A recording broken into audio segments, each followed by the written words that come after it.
Ketika mama saya dan papa saya berpisah waktu saya kecil, saya hidup hancur-hancuran.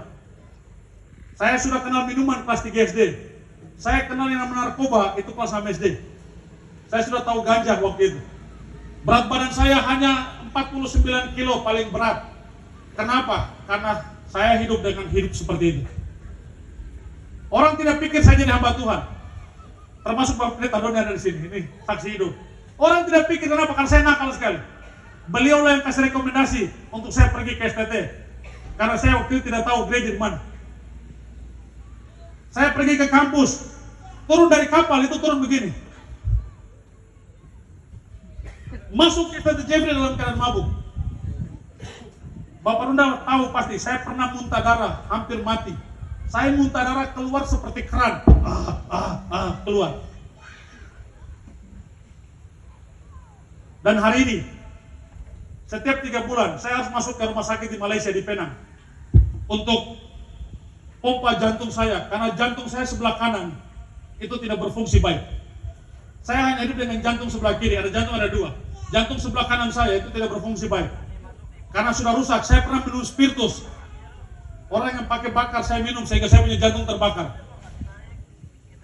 Dokter bilang, Pak, kalau Bapak bisa hidup hari ini itu anugerah Tuhan. Amen. Setiap 3 bulan saya berangkat ke sana, pompa jantung. Dokter bilang kita bypass, saya bilang nggak usah lah.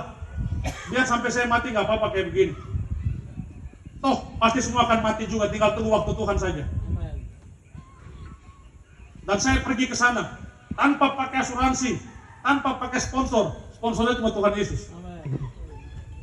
Ada hamba Tuhan tanya saya begini, Ronald, kau pergi tiap 3 bulan ke sana, kau dapat uang dari mana?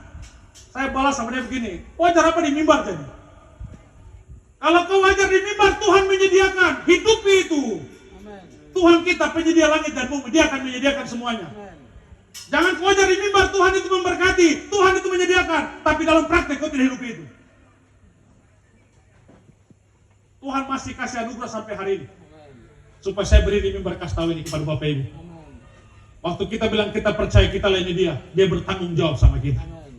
Dia bertanggung jawab untuk hidup kita. Dia bertanggung jawab kepada keluarga kita. Dia bertanggung jawab kepada pelayanan kita. Jangan khawatir, jangan takut. Belajar percaya seperti itu. Belajar yakin bahwa Tuhan bertanggung jawab untuk saya. Jadi pastikan bahwa kita percaya Yesus sungguh-sungguh. Dengan apa? Dengan meninggalkan segala dosa. Jangan pakai jubah, jangan pakai atribut lain untuk menutupi dosa. Karena Tuhan tidak lihat apa yang dilihat manusia, Tuhan lihat ke dalam. Yang keluar itu yang menajiskan, makanya kita bereskan yang dari dalam, supaya yang keluar itu memberkati, bukan menajiskan. Tinggal di dalam Dia, menyatu dengan Dia, jadikan Dia segala-galanya. Sehingga ketika badai datang sekalipun kita tetap kuat. Dan semakin berakar, semakin percaya, jadikan firman Allah sebagai pegangan. Ada teman saya hamba Tuhan, bukan di sini. Dia bilang sama saya, kau tahu tidak? Saya sepanjang 1 tahun saya hanya menyiapkan khotbah 4 saja. Saya bilang terus. Jadi kalau saya khotbah di gereja satu ini, nanti di gereja lain, kalau saya belum pernah bawa itu, saya bawa itu lagi di situ. Nanti kalau di gereja lain saya siapkan lagi, yang lain saya bawa lagi satu situ lagi. Saya bilang, kau kasih makanan basi ke orang. Kasih firman Allah yang hidup, yang kau hidupi, kau kasih kepada orang. Dengan begitu akan hidup dan memberkati. Bapak Ibu dikasih Tuhan Yesus Kristus. Saya percaya kita semua juga dipulihkan. Amin. Amin. Amin. Amin. Berani nggak tinggalkan hal-hal yang menghambat? Siap tidak lepas dosa kalau itu menghalangi kita bawa pemulihan bagi yang duga? Siap tidak? Siap tidak? Mau? Siap mau menyatu dengan Tuhan, terus tinggal dalam Tuhan, terus berdoa, terus baca firman, berakar dalam Tuhan, supaya dari tempat ini kita berdampak, kita berbuah, dan kita menjadi dampak bagi banyak orang di luar sana. Mau? Kalau kita mau, mari kita buat komitmen dengan Tuhan. Mari masing-masing tundukkan kepalamu.